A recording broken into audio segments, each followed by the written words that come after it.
नमस्कार दोस्तों।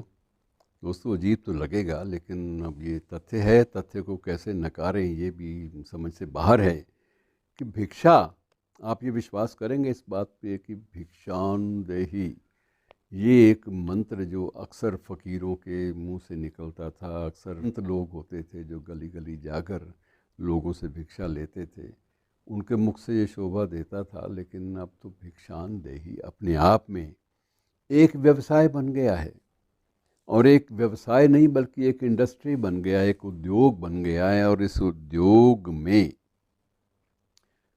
2,900 करोड़ की राशि इन्वॉल्व है।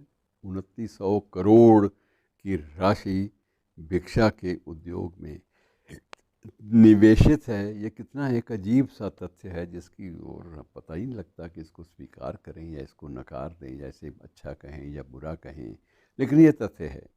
और ये तथ्य कहीं ना कहीं हमारी अपनी मानसिकता को भी उसका भी परिचायक है, मानसिकता को भी उजागर करता है, हमारी मानसिकता को कि हमारी सोच क्या है।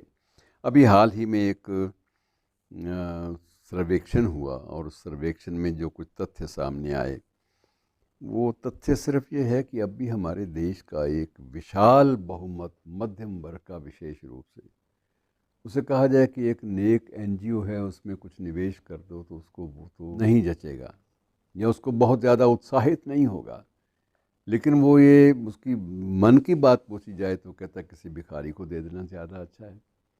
और लोग भिखारी को देना ज़्यादा उसमें सुख महसूस करते हैं बनिस्बत इस बात के कि वो उस चीज़ को, अपने धन को, अपने दान की राशि को किसी न किसी अच्छे काम में लगाते हैं। और ये वक्त अलग अलग तरह से सोच का ये दायरा, ये समय, ये चलता रहा है। स्वाधीनता आंदोलन के वक्त समय बहुत सारी बातें अलग ढंग से सोची जाती थी। उस वक्त एक ही लक्ष्य होता था कि कोई भी तरीका अपनाइए, इन विदेशी जो साम्राज्यवादी तत्व हैं इनको यहाँ से निकालिए, देश को स्वतंत्र होने दीजिए और उसके बाद देखा जाएगा।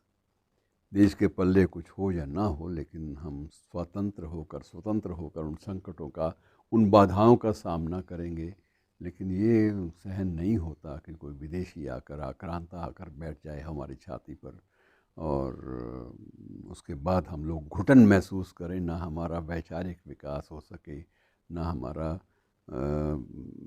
परिवेशगत विकास हो सके, ना आर्थिक, ना सामाजिक, ना चिंतन की दृष्टि से, ना क्रिएटिविटी की दृष्टि से कोई विकास ही ना हो सके।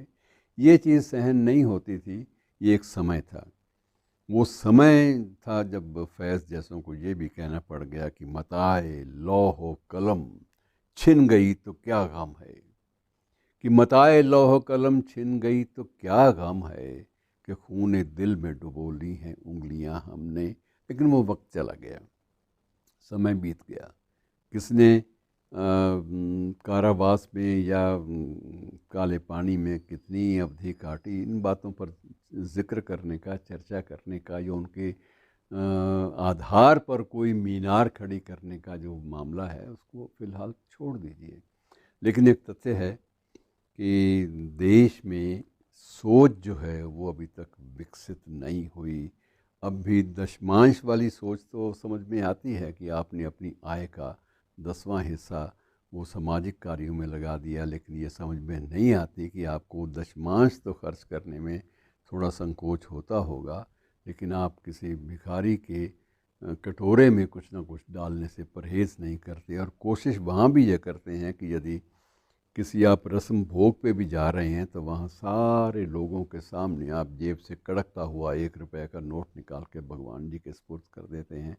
और मतलब हमारी सोच जो है कई बार बड़ी क्षुद्र हो जाती है, बहुत क्षुद्र। एक नेता हैं हमारे बहुत बड़े, हमारे आसपास के परिवेश के सांसद भी रहे हैं, उच्च पदों पर भी रहे हैं और सम्मानित नेता के रूप में सामने रहे हैं। लेकिन जब भी कोई ऐसे समारोह पे जाते हैं तो वो वहाँ जाकर अपना पर्स खोलते हैं, पर्स में से बड़ी नज़ाकत से एक नोट निकालते हैं, सब भी देख लें आसपास के लोग, और उसके वहाँ चरणों में अर्पित करके बाद में जो पर्स है अपनी जेब में। ये सारा जो है प्रदर्शन वो किसके लिए करते हैं, ये बात समझ में नहीं आई। यदि उनको ये लगता है कि इससे मेरी सामाजिक प्रतिष्ठा बढ़ रही है तो वो यकीनन नहीं बढ़ रही। और इससे तो कई बार उनकी जो प्रतिष्ठा है वो थोड़ी सी नीचे भी चली जाती है, उसका स्तर नीचे गिर जाता है। और ये सोच जो है ये अक्सर समाप्त नहीं होती, और ये करने वाले, ये प्रदर्शित करने वाले लोग सफ़ेद पोश होते हैं, संभ्रांत परिवारों के लोग होते हैं। और बड़ा दुख होता है कि उनका उद्देश्य सिर्फ इतना ही है कि हमारे पास पर्स भी है। तो ये एक अजीब सी सोच है, लेकिन ये भी है कि हम लोग जब देना चाहते हैं तो किसी संस्था को नहीं देने के इच्छुक होते हैं, हम लोग किसी भिखारी का कटोरे में दान देना चाहते हैं, ये सोचकर कि ईश्वर देख रहा है। धन्यवाद।